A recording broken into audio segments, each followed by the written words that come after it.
So, good afternoon. Welcome back to our Eleanor Ostrom Day. We've heard fascinating discussions on COVID, climate action, the management of the global commons.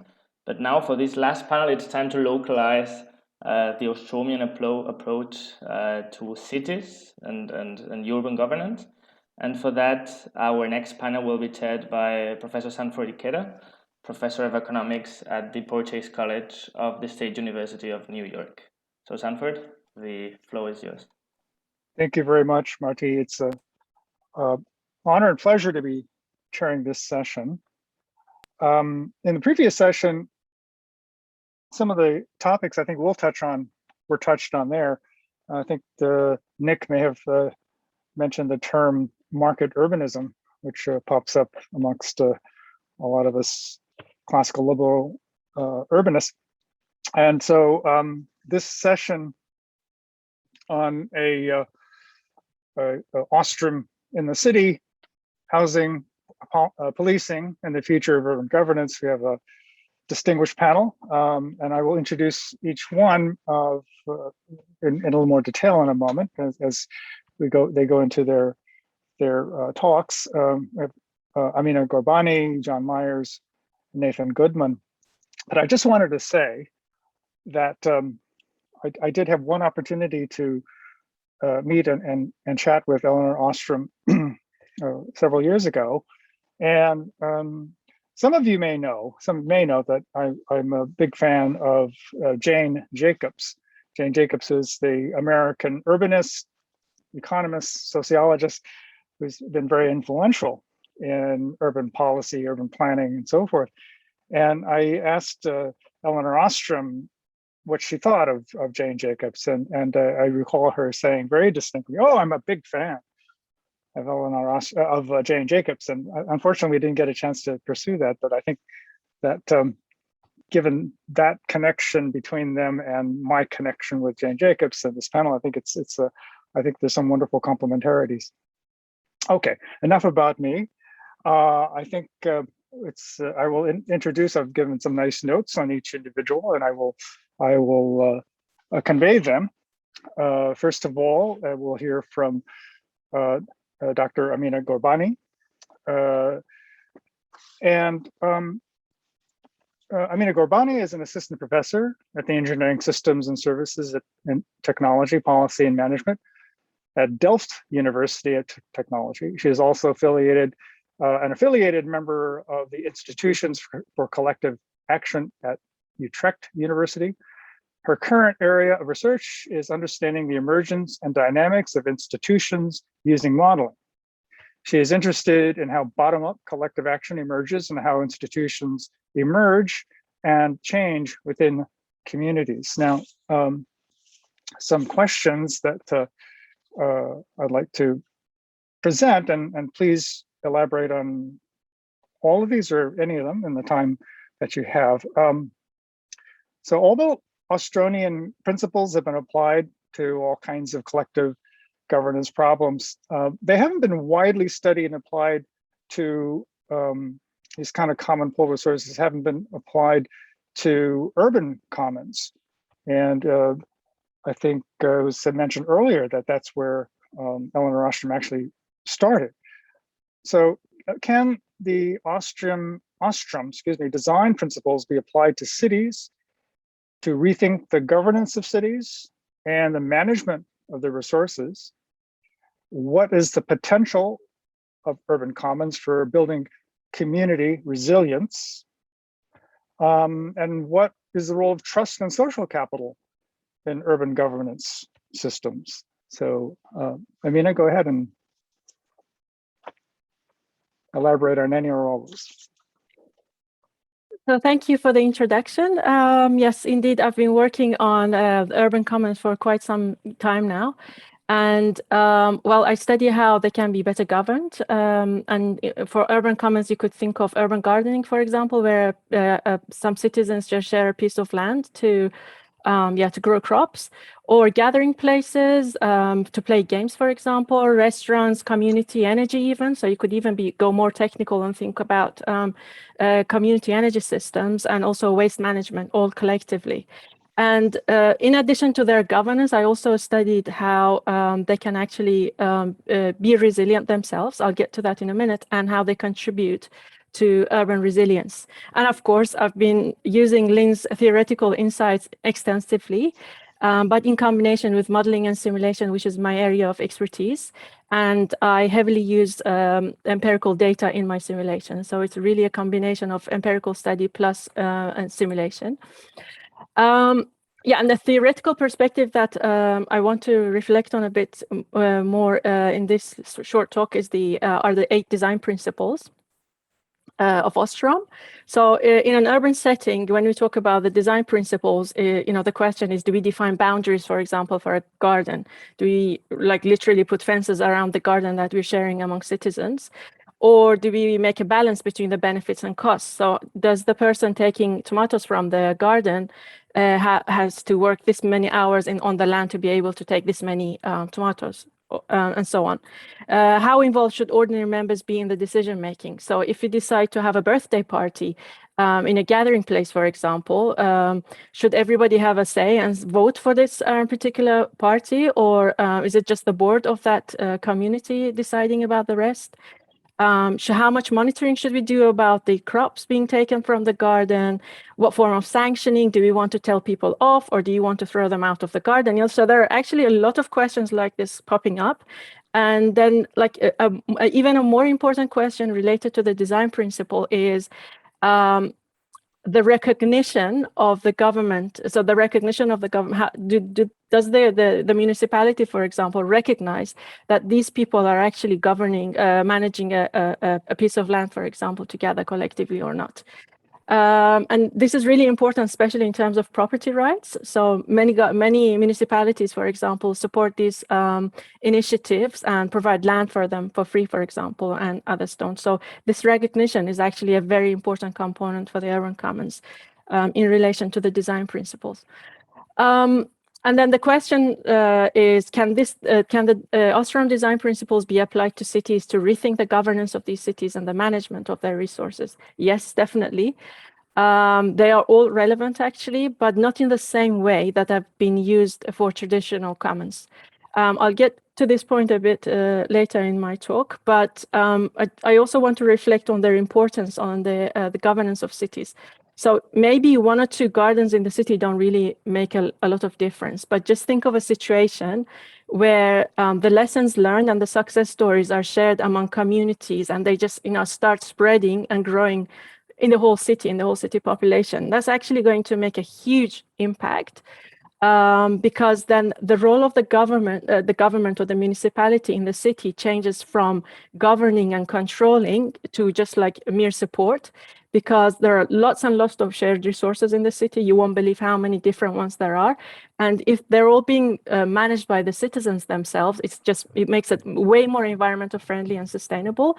But it also just changes and shifts the role of the government to a supportive role rather than a managerial role, which I think is a very important factor in this. So then another question was, what is the potential of urban commons for building community resilience? That's actually something that I've been studying extensively in my research. And the first question is, how do we actually measure resilience? What is resilience in the first place? And why do we have to care about it so much? There are many, many definitions of resilience in the literature, but maybe the most simple and comprehensive one is just like, it's the capability of a community for adapting and functioning in the face of a disturbance. So this disturbance, for example, can be flood, but it can also be COVID. And we've had lots of good examples of communities supporting each other. For example, taking a grocery to the elderly, for example, because due to lockdown, taking care of each other. So this sense of caring is something that's really like the core of the urban commons. And not just me, but research in general has shown that adaptability of cities depends on social capital. And by social capital, I mean volunteer involvement. So do I actually, as a citizen, feel that I want to volunteer to do things for my co-citizens, the people that I live with in a city? For example, how much trust do we have? That's also another factor of capital, social capital. How much trust do we have in each other? So if I'm going on holiday, would I ask my neighbor, for example, to water my plants? How much? Yeah, what's the connection between us? What's the level of trust? And the final one is social cohesion. And by social cohesion, what I mean is that interaction in cities is more, and it's actually a relationship. So I'm not just interacting with the shopkeeper in my village, I have a relationship with the shopkeeper in my village. And the whole point of the urban commons is actually to build this social capital by voluntary involvement, trust, and social cohesion. So urban commons are not really, I'm just using the gardening example because it seems quite, simple. But so urban gardening is not really about how many kilograms of tomatoes you grow, is how much of the interaction you can turn into a relationship, and how you can grow relationships instead of tomatoes. And that's that's really the true core of the urban commons. And just getting back to the design principles, we've been studying the relationships. They're like the combination of the design principles with the success and resilience of the urban commons. And then, for example, we saw that sanctioning is really bad, and I think it's quite trivial because it's completely against trust. So as soon as you start sanctioning, even by just by words, you minimize trust in the community, which is not something you want. You want to build social cohesion. And then other results such as the rule, the size of the group. Do we want larger groups of? Do we want like large gardens where a big neighborhood all just jump on the land and contribute, or do you want like smaller lands and so on? So these are the kind of questions that I've been trying to answer with regard to the urban commons. Thank you. Well, thank you very much. That a lot of stuff there. We'll circle back at some point, I'm sure, for some of those. Next, I'd like to invite Nathan Goodman to, or excuse me, I'll invite John Myers to say something about his experience in things urban. He has recently, I should say, first of all, that John Myers is the co-founder of London YIMBY, and London YIMBY campaigns to end the housing crisis and make better places with the support of local communities in alliance with the growing global YIMBY movement. He's also secretary of the London Forum of Amenity and Civic Societies. So, John, you've recently published some very interesting reports on Ostromian approaches to the housing crisis. How can we fix urban planning using Ostrom? Can community-led approaches offer new ways to tackle urban crises in housing and infrastructure? How can bottom-up land reforms help overcome NIMBYism while serving the interests of the local communities at the same time? So once again, can address any or all of those or something else. Well, first, many thanks to you and to the Ostrom Institute for having me here. I'll try to be both brief and entertaining, but I will at least be brief. So as you said, I co-run a housing campaign for more housing in the UK. YIMBY stands for Yes in My Backyard, the opposite of NIMBY. And we started our campaign with a paradox, which is that the total of the prices of the housing stock in the UK is currently about 3 times the cost of building it all from scratch at today's prices. So that's a difference of £4 trillion between replacement cost and current price, which is just an eye-watering distortion. That's about 2/5 of the national net worth on the national balance sheet. And the difference between current price and replacement cost is essentially caused by a shortage of housing, which is driven by national rules against building more housing that were introduced just after the Second World War. That difference between price and replacement cost has grown from near zero before the war to its current levels. And there are plenty of studies showing the damage that does, not just to fairness, but to opportunity, because the cost of housing means people are priced out of high wage, high productivity areas. Labour mobility has declined massively in the UK compared to what you'd expect at current income and educational levels. And of course, this is a problem in many countries. So For the US, Gilles Duranton and Diego Puga's working paper estimates national average real incomes could be 25% higher without housing shortages in high productivity places like San Francisco and New York. Now, we don't have an equivalent paper for the UK, but I suggest that number would be even higher than 25% because the distortion is bigger in the UK. So we have a massive problem, but we also have a paradox. Because on the one hand, you can argue that NIMBYism, resistance to housing, is quite rational if it's rather self-interested. Communities often dislike all the disruption and the disadvantages of new construction, and the existing residents often see little benefit from that construction. So why would you expect them to support it? But then on the other hand, if you look at many expensive places around the world, Palo Alto or a suburb of Boston or of London, possibly of Barcelona, in many cases, there's so much demand to live in those places that the homeowners themselves would make large profits if they could just upzone that whole suburb to allow more housing. So they could build more on their own properties and pay for a cruise around the world or something while it's happening, or sell to someone else who wants to. And this was pointed out, for example, in one of the spatial economist Ed Glazer's own papers. So it's not a controversial point in the spatial economics world. But these upzonings generally don't happen. And why is that? Well, we turned to Lynn Ostrom's work to try to understand. And to cut a long story short, our hypothesis is that one big reason is that these communities are constrained by state or national rules that prevent them from agreeing win-win outcomes among themselves, that contravene the design principles that Lynn Ostrom set out in relation to successful self-governance. And so we set about looking for ways to give communities more space to negotiate those win-win outcomes for themselves and trying to understand what it was about existing rules that didn't work.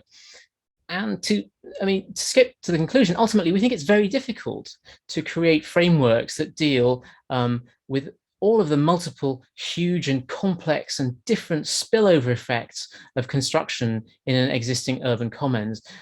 And so we suspect that's a significant reason why so many places around the world have housing that is so much more expensive than the cost of building more. But there are examples in some cities of community-led processes to produce more housing. And one recent example is Tel Aviv, where a homeowner-led voting process enables redevelopment or extension of existing apartment blocks, which can fund the retrofitting to current earthquake standards. And then there's another example from South Korea in the 1990s, which produced a lot of housing, but also gives lessons about what not to do, if you like. So the law provided that if 75% of the homeowners voted in favor of the proposal, the whole area would get sold to a developer company, which would then distribute shares of the profits to the original landowners. And it generated a lot of new housing. So 53% of the new condos in Seoul in 1992. But as Ostromians, you'll probably immediately start to see the problems here. First, the state forced the dissenting homeowners out of their homes. It's not entirely clear to me you could call that self-governance. And second, the scheme pretty much ignored the resident tenants. So the votes were cast by absentee landlords, not by residents. And there were other issues as well. But we can take the lessons from all of that to consider what a more successful scheme could look like. And we have some ideas laid out in greater detail in the working paper that the Mercator Centre very kindly published last year. So in England, our suggestion about 4 years ago was that the national government should create a framework giving small communities the space to reach a decision on what additional housing, if any, they wanted to allow, on what conditions and terms. And the suggestion was they should be allowed to decide that at the level of a single stretch of street between two intersections, because there's evidence that people care most about what happens on the stretch of street that they see and they pass along every day.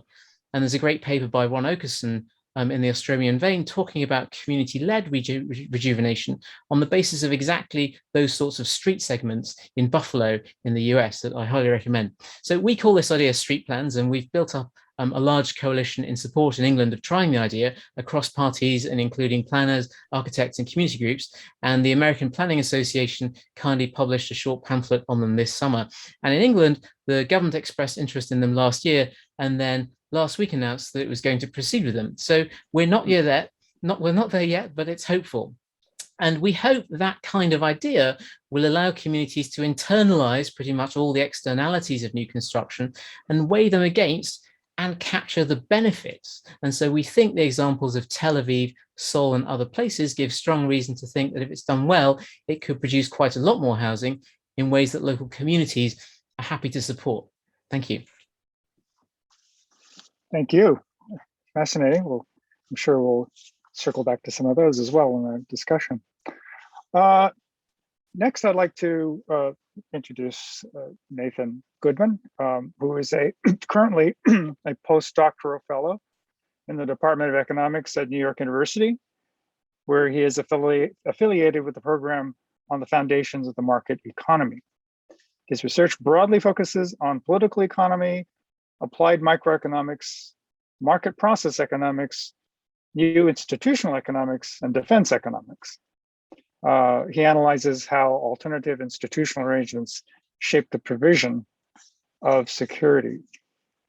So Nathan, sorry. You worked on commons or self-governance approach to security, defense, and provision of other public goods. Many economists have modeled security or defense as a pure public good that is optimally provided by a unitary state. Your work, by contrast, analyzes defense and security through comparative institutional analysis and shows how the provision of security can be attained within diverse institutional contexts. So how does a polycentric defense or security model look?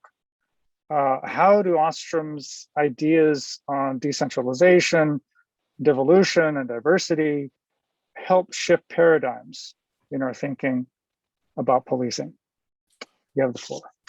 Thanks so much. So I think there's a few things to talk about here. So the first is sort of the orthodox model that most economists use when they look at defense. And that's treating it, as you said, as a pure public good with national level externalities. And this makes sense for some aspects of defense, right? So if you were to think about a missile attack, for example, it's very difficult to protect me from a missile attack without also protecting my neighbors. And it would also be very difficult if I said, hey, I'm a pacifist, I'm not going to pay for the military. It would be difficult to exclude me. So it would be difficult to exclude me. And then protecting me does not subtractable or rivalrous. It doesn't deplete the amount of security for my neighbors. So looks like a public good, right? But taking that missile attack example, a missile attack on New York is not going to jeopardize San Francisco necessarily. And so when you look at the national level and you're thinking about a different scale of the marginal unit, the production of security starts to have rivalry, right? Missile defense resources invested in New York can't be used to protect San Francisco or LA or Portland, and vice versa. So then you start to see some degree of rivalry. So depending on the institutional context and depending on the marginal unit in question, things that are a public good on one scale can start to look more like a private good or a club good or a commons on a different scale. Now, moving more towards the urban, the implication of that, by the way, is that different defense and security related goods are going to face different scales, are going to involve different strategies being optimal. And so we shouldn't necessarily think of security as just one thing that needs to be directed by a commander in chief. Instead, we can have polycentric systems of governance and security that provide security at multiple scales and provide for a wide diversity of different security-related goods. And this can involve a wide range of tactics. So sometimes things that look like straightforward national security-related goods can be provided from the bottom up, right? Gandhi led a nonviolent social movement that stopped the British from maintaining their conquest and colonial control of India. Well, kicking out a conquering, colonizing force sure looks like a form of national defense to me, but it was coordinated from the bottom up. It involved collective action problems. It involved public goods problems, but people were able to coordinate and develop social norms through sweet talk, through norms, through cooperation, through careful and creative planning about social action to resist. The same is true for the civil rights movement in the led by African Americans in the South, right? If Jim Crow ends, everybody who wants Jim Crow to end benefits whether they contributed to or participated in the social movement or not. That creates incentives for free riding. But social norms among activists in the civil rights movement created incentives, selective incentives that benefited those who participated. So James Farmer, for example, who helped coordinate the Freedom Rides, which was a very risky action where groups of both black and white bus riders would ride through segregated areas on a bus together and would often get beaten up by white supremacists and by police. This was a very risky action, and he wanted to leave, to stop participating in the action and go back to the national offices of the Congress on Racial Equality, or CORE, which was an organization he had founded. And so he was sort of seeing off some of his fellow freedom riders as they were going on the bus, and one of them asked, "Well, aren't you coming with us, Jim?" And he realized his reputation in the movement would be adversely affected if he sent off people who were within his own organization to take risky action while he just worked in the office. Now, let's move it back to the level of the city, because I've gone a bit afield from the purpose of the panel. Within the city, we see lots of different security-related issues. This gets to the last question that was asked, which was about policing. Now, as Pete Betke and various others throughout the day have discussed, some of Lynn Ostrom's early research related to municipal policing. She found that when you consolidated police departments across the city, you actually got worse outcomes than when policing was more decentralized, when there were more localized precincts. Now, part of the reason for this relates to a concept called co-production. Well, what is co-production? Well, consider this water bottle. I didn't play any role in producing, manufacturing, or bottling this water bottle, yet I consume it. By contrast, some goods require direct input from the consumers of the good in order to co-produce those goods. So many of us are academics. We teach classes.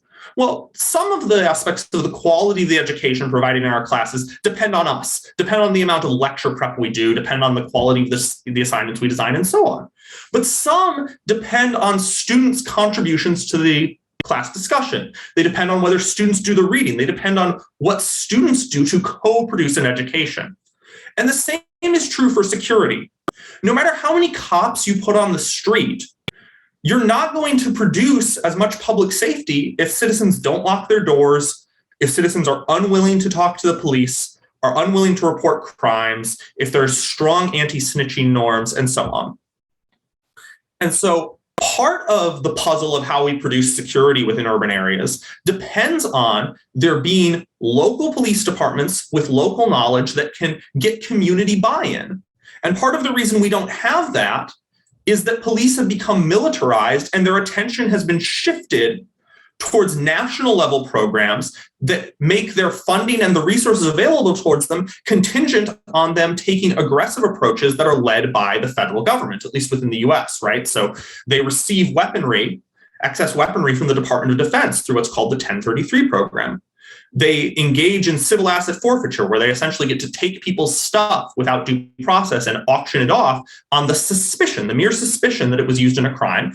And they have an incentive to do that because under the equitable sharing program, they share the revenue of that with the feds. So they get to boost their department budgets, to pad their department budgets with the stuff that they obtain through civil asset forfeiture. Now, that's more likely to be lucrative if you're investigating drug cases than if you're investigating murder cases, because it's more plausible to say that car was purchased with proceeds from drugs than that car was used in a murder, I'm going to take it.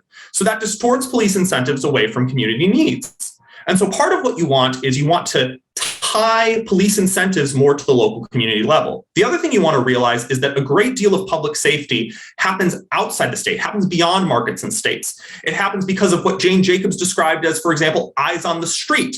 If there are people walking around an area, that deters crime. It happens because people talk to their neighbors. So to pick a very mundane example, in my building a while ago, before I moved here, there was a problem with people stealing packages. So my now roommate wrote and posted a little sign by the door that said, hey, some people have been stealing packages. If you see some in the front landing area, can you move them behind the stairs, right? That's just a small little thing of talking to your neighbors and developing a little self-governing solution that makes property rights more secure. You can also see similar things in the actions that people within the queer community have taken to protect themselves from hate crimes. In a lot of marginalized communities, there's distrust with the police, so people devise self-governing solutions to problems of security. So I'm hitting time, but the core point is security involves a diversity of institutional solutions, many of which come from the bottom up rather than from the top down. Thank you. Thank you very much, Nathan. All right, so there's a question here that I'd like to present to all three of you, and you can respond in turn. By the way, John Myers reminds me that he is here speaking as a purely as a representative of YIMBY rather than the other organization that I had mentioned. So the question that I would pose is and some of you are already touched on these, but please feel free to elaborate on that or anything else that you wanted to say but didn't get to. Can you mention one best practice in urban governance, okay, in housing, urban planning and design, policing and security, community revitalization, that draws inspiration from the ideas of Elinor Ostrom? So, one best practice that you could recommend. Who'd like to go first? Go ahead, John. Thanks. Well, thank you, Tony. I'll mention one thing that I didn't manage to mention before, which is that there's a specific example in Houston. As you know, Houston doesn't technically have zoning, although it has various rules on land use. And there's a fascinating paper that Nolan Gray wrote recently, which explains how the city wanted to allow more housing and to enable more housing. And so they wanted to reduce the minimum lot size that was required before you were allowed to build a house. And in order to do that, what they did was they provided a basic provision that the minimum lot size would be reduced, but then they allowed groups of homeowners by block or along the street to self-organize to opt out of that change. So those communities who wanted to remain unchanged could do it, and then the default applied across the rest of the city. And what you saw was that a certain number of communities did choose to opt out and others did not. And that obviously also made the reform easier to pass because the people who were worried about it knew that they could opt out of it. So it's almost slightly the mirror image, if you like, or the negative image, but you can nonetheless see the Australian inspiration behind that.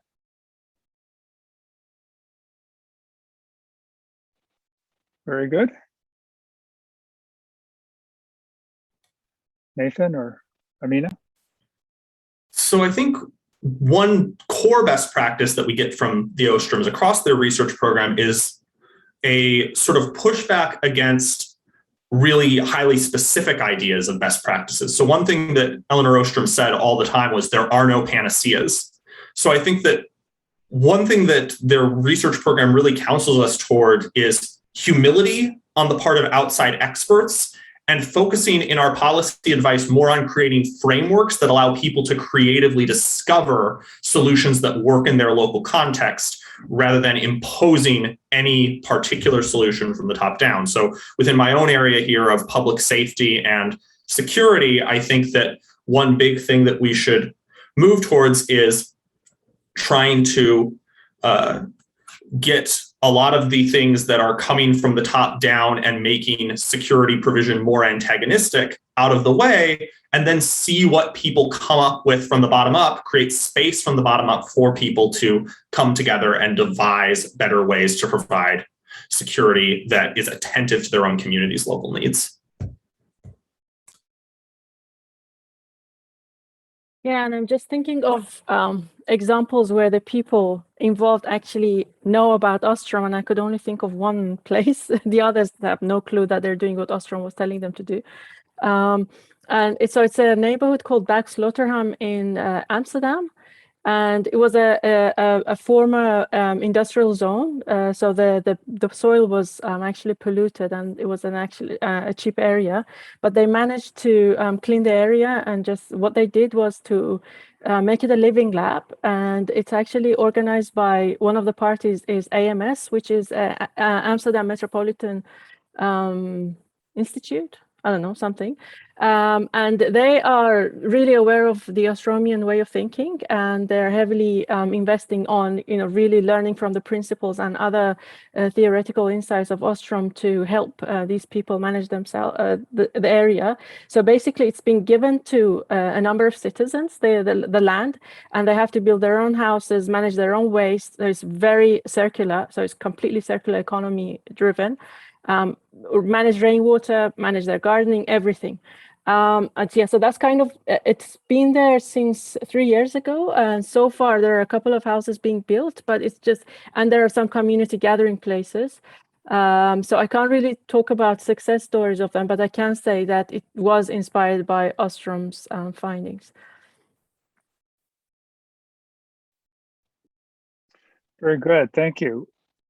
We do have some questions in the queue. We, I think, might have, you've all were so very good at keeping to the time constraints that we have plenty of time for questions, and also if you have questions for each other and want to make to have a conversation, I think that might be possible as well. But let me read a question that is in the QA. This is from Guillem Valencia. This is hi all. In cities like Barcelona, we are witnessing how so-called tactic urbanism, which refers to experimental, short-term, and scalable interventions to catalyze long-term change in urban design, are failing, because they lack neighborhood support and citizen-driven participation. How can Ostromian bottom-up approaches to urban governance boost trust and reinforce legitimacy of public policy? Great question. Who would like to tackle that first?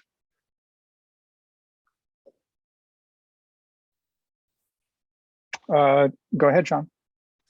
Thank you, Sally. Well, I think we have to recognize, in some circumstances, there just isn't sufficient community desire to have a particular intervention, and so the interventions are going to happen where there is an underlying desire on the part of the people in that community. We can't force our own kind of desires on that, or a small group can't wish into being a set of preferences that aren't there. But having said that, there are plenty of successful examples, play streets all over the world, for example, where residents themselves, the community themselves, has pushed, for example, to make the street safe for children to play in it, by limiting the amount of car usage, slowing cars down, designing in safety for pedestrians and other users of the street. So I think it's a question of creating the space and enabling the residents to harness the incentives for themselves. But I think we just have to be, we can't wish into existence something that isn't there necessarily. And maybe that is a real problem, isn't it? Excuse me, I'm sorry, just sort of a chicken and egg problem, but you have to have certain conditions in order for some Ostromian solutions to be effective. I'm sorry, go ahead. Yeah, I just wanted to add to John's comment that maybe our modeling efforts actually, and one of our case studies showed that when there's existing community action in the neighborhood, there's so existing trust for another action. It's actually really helpful for making a new project successful. So say that you want to have a community energy system. Maybe just involving them in a community energy systems is not going to be successful. But if you allow for other sorts of community involvements to take place, then you're just building sufficient trust, like the minimum trust, which would allow for other type of community actions to take place.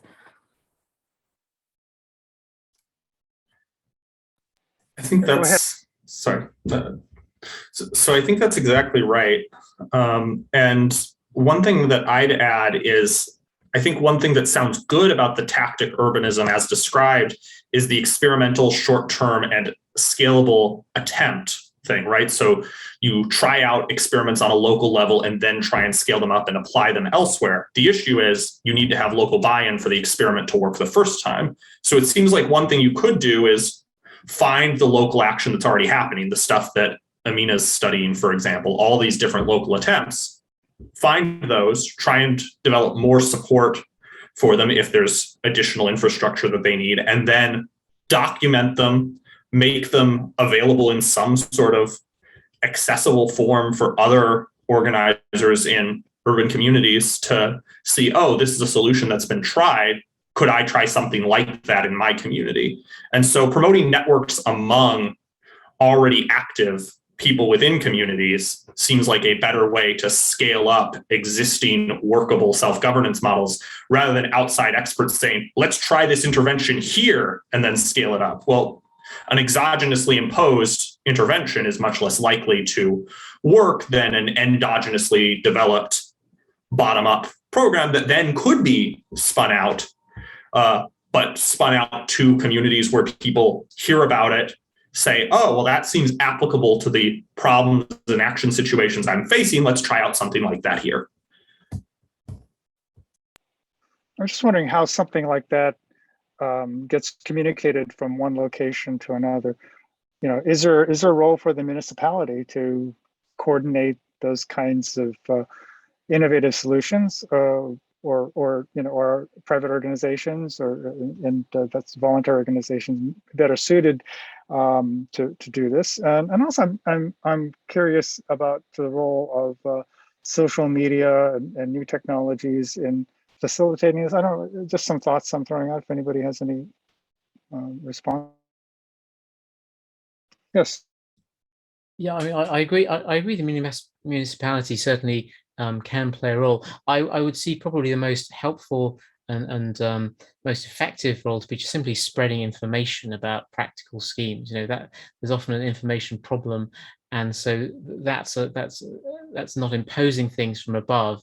It doesn't rise to the level of forcing people together, but it provides the resource there for anybody who's interested.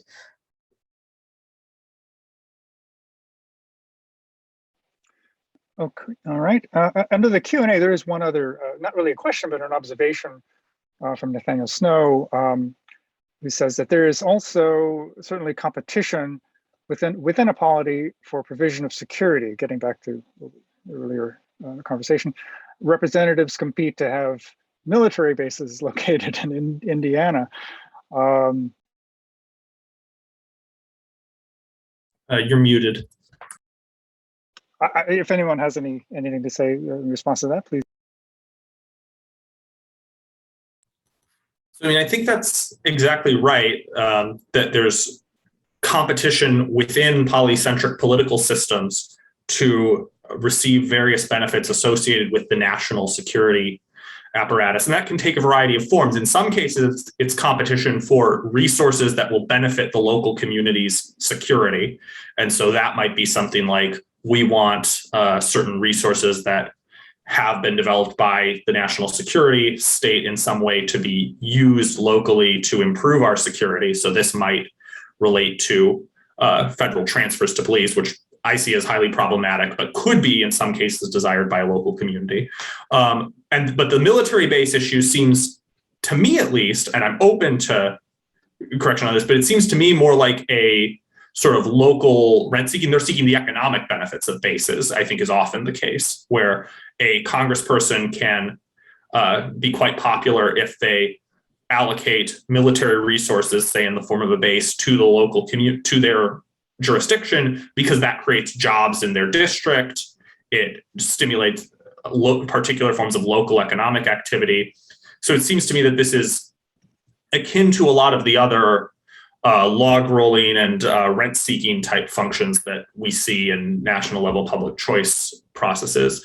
And so the provision of a national level public good in the form of national security, the form that takes winds up getting shaped by various both local public goods and local private goods that people are seeking through a process of rent seeking and political entrepreneurship.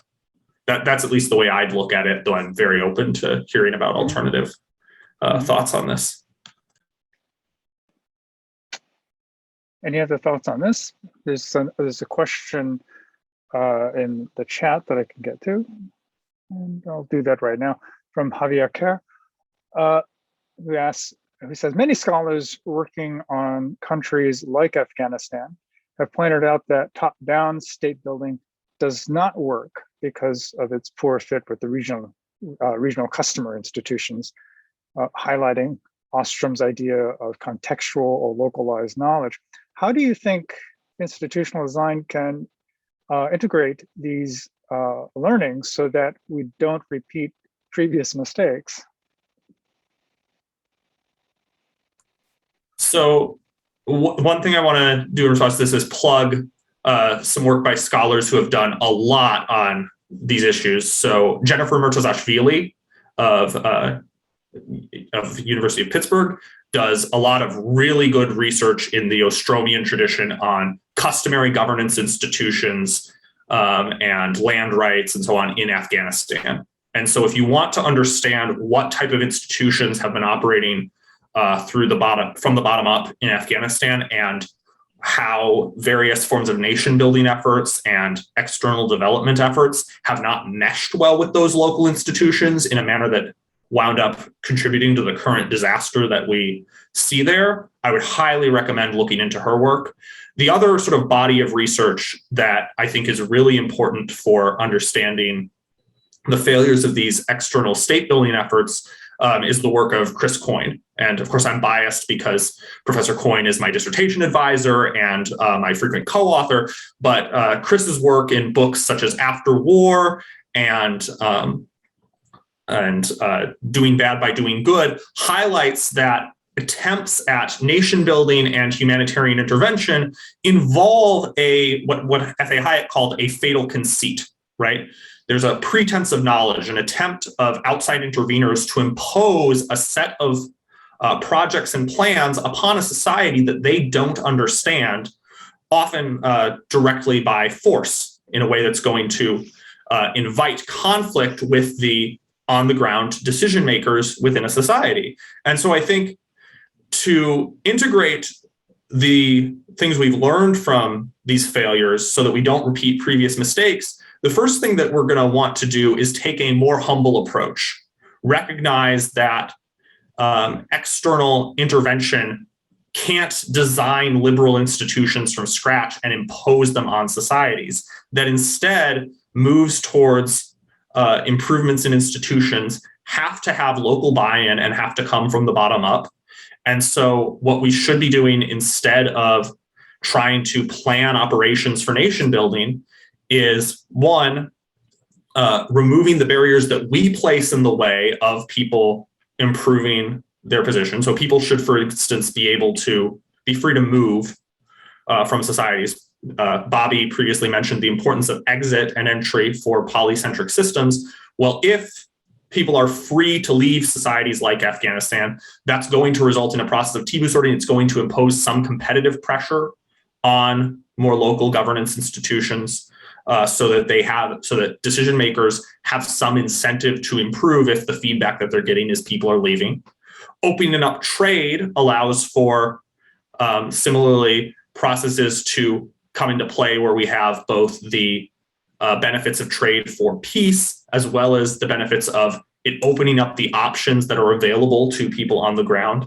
And then the other thing that we should do is try to better understand the local and customary self-governing institutions. And rather than attempting to impose top-down states on people, because that's more legible to planners in the State Department or the DoD, we should instead ask what's working well about those institutions, what's working poorly, and to the extent we want to get involved, how can we assist people on the ground who are working for reforms in a direction we find humane. Yeah, thanks. Why don't we all just unmute ourselves? It's just, I have found in my experience that when we have discussions like this, the fact that you're muted sort of prevents you from some kind of obstacle from contributing. But anyway, this question of security in Afghanistan brings to mind something we were talking about earlier about how can you grow these sorts of what Deidre McCloskey earlier said, institutions that help you to learn and to create social capital and so forth. How do you get that started? And I'm just wondering. I don't mean to put you on the spot, but I will a bit. I know you use community gardens as kind of a paradigm, and I'm just wondering whether in any of your work you've addressed questions of safety and security in urban areas, and if not, whether you could help me to understand what are the obstacles to the emergence of these institutions, and I guess both. What best fosters these kinds of institutions, such as community gardens and other areas and other things. But what obstacles are there that prevents these things from happening, and is there anything that can be done about it? I don't mean just for you to address it. I'm just curious. Anyone else can chime in as well. Thanks. So I have a difficulty connecting the Afghan case to, or the Afghanistan situation to urban commons and collective action in general, because I think like in general, Ostrom's findings about polycentricity are more relevant for a country as a whole rather than like bottom-up collective action. Because you cannot think that the whole country can do a bottom-up collective action thing to manage a country. It really needs to like start from small communities and then just go all the way up in multiple layers to reach a country level. So that's, so I have a bit of difficulty giving comments on that, on the Afghan situation. Sure. But about security, the only security thing that have come up or studied so far is energy security. And how, so I studied how community energies can be more secure. And by security, I don't mean just security of supply, but the 4 A's. So accessibility, availability, affordability, and so on. So it's really, and then from that angle, I did use the design principles of Ostrom to see how community energies can be more secure for the 4 A's. And then we came to the conclusion that you cannot really have a completely secure community energy system in terms of all 4 A's, but like it's you have to compromise. But in the end, what's really nice to see is that like having community energy systems in a city can in the end contribute to a more secure system as compared to a traditional top-down national grid. So that's kind of the only part I could think of where we discuss security, but it's not really immediately linked to common pool resources. But we do look at community energy systems as common pool resources. So that's our perspective in that as well.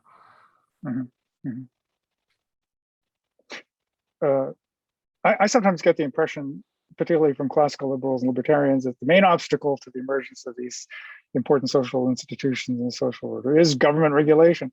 But I that as has been emphasized by others, that's not the only thing that stands in the way. It may be an important factor, but there are certain endogenous conditions that may stand in the way of that. It's something I think is an interesting question. May I just add a sorry, John, of course. Small thing, because now I start talking about my models and I don't want to get into that, but just one small thing. I used historical data of 500 years for Dutch and UK commons to study how they emerged, just to answer your emergence question. And so it wasn't really about the emergence. It was like initially our model showed that the common pool resources start becoming into existence when people just do a lot of trial and error and come to a agreement on what works for them and what not. So there's a trial and error phase where the communities learn to manage, and then there's a period of stability where institutions don't change, so the rules just stay quite stable.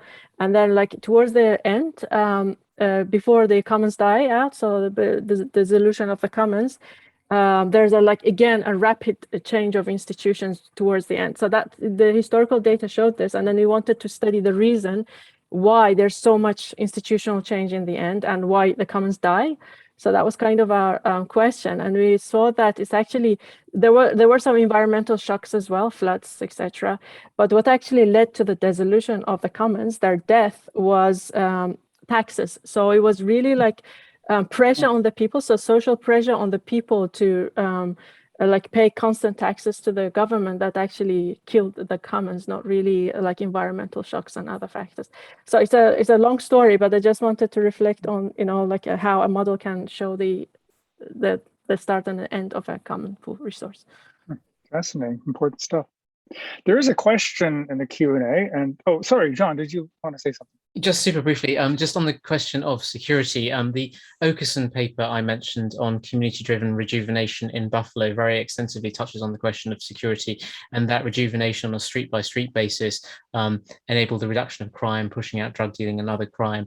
And so that's well worth looking at, I think, in terms of bottom-up security processes. I just also wanted to agree with something Nathan said earlier. Obviously, the Australian approach is for communities to define their own options, not to have sort of a very limited set of choices imposed on them from above. And I mentioned Houston only because the tradition of zoning doesn't encompass the concept of really delegation to very tiny communities. And so I'll take the examples I can get in terms of communities selecting their own options. But the Tel Aviv and Seoul examples do have sort of true bottom-up selection of options within a framework. So I think there's a much better examples of an Australian approach. When you say Ostromium, because my hearing is so bad, I keep hearing Australian. I think that's not a particularly good example at the moment for my strange accent. Sorry. No, it's not just you. It's even when I say it sometimes. There's a question in the Q&A from an anonymous contributor. Is it a problem if some of these bottom-up solutions are not liberal, not just in Afghanistan, but in general? Does this stand in tension with some of the liberal assumptions underlying this polycentric model, right? Like experiments on living, individual voice and exit, et cetera? Excellent question. So I could take a stab at that. And I think it is a really important question. And I do think it is a problem simply because there's a range of spheres of life in which your interactions can be to a greater or lesser degrees polycentric. And you could have some form of local control that limits participation in other polycentric orders. So for example, if women are deprived of the ability to control their own bodies and to have access to property rights, even if that results from local customary authorities, it's still going to drastically restrict their life chances and their options. It's going to mean there's not free entry into participation in markets. It's going to mean there's not going to have freedom to enter and participate in civil society. And so you're cutting off the social learning processes that come from free people being able to associate. So illiberal local authority is a problem. The question then becomes what to do about that problem. And there are a variety of perspectives that have been presented on these issues. So at the sort of high level political theory level, there's Chandran Kukathas's work in The Liberal Archipelago, where he argues that a liberal order needs to accept illiberal communities, but make sure that the main thing they're enforcing is that there's a right to exit those illiberal communities. And so that they represent genuine free associations just under norms that may deviate from liberalism. Another thing to keep in mind is that change it can be easier to change illiberal institutions when there's a greater degree of exit. So Jamie Lemke's work on the development of married women's property rights, because for a long time, women who were married, they did not have their own property rights. The property rights were in the hands of their husband.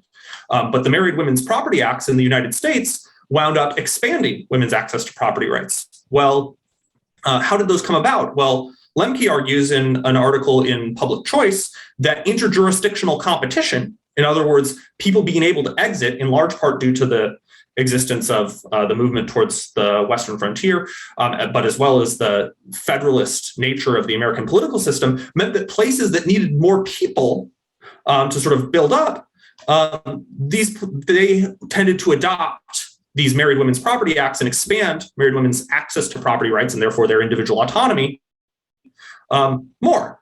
And so interjurisdictional competition and polycentricity meant that this illiberal polycentric system became more liberal over time.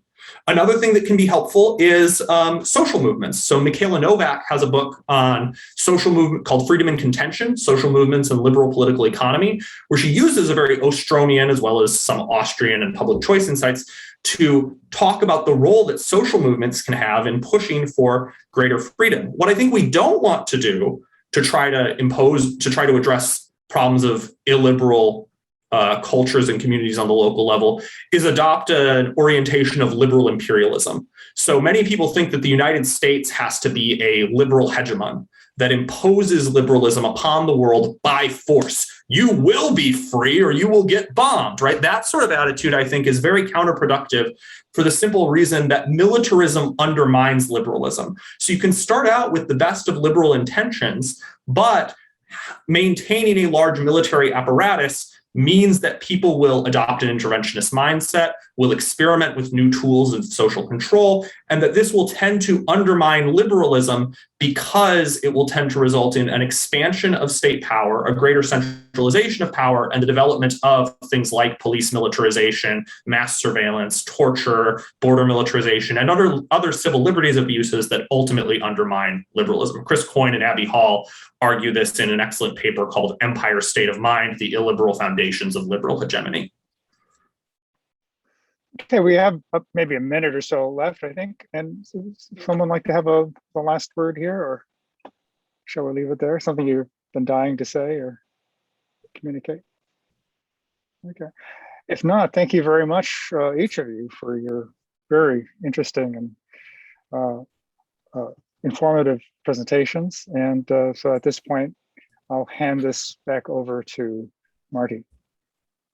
Yes, thanks a lot, Sanford, John, Amineh, and Nathan. Such a fascinating discussion, very good insight. Also on how a commons approach can help overcome some of the challenges usually posed in urban governance, housing, and also security in cities. I would actually, love to keep the conversation going in other fora.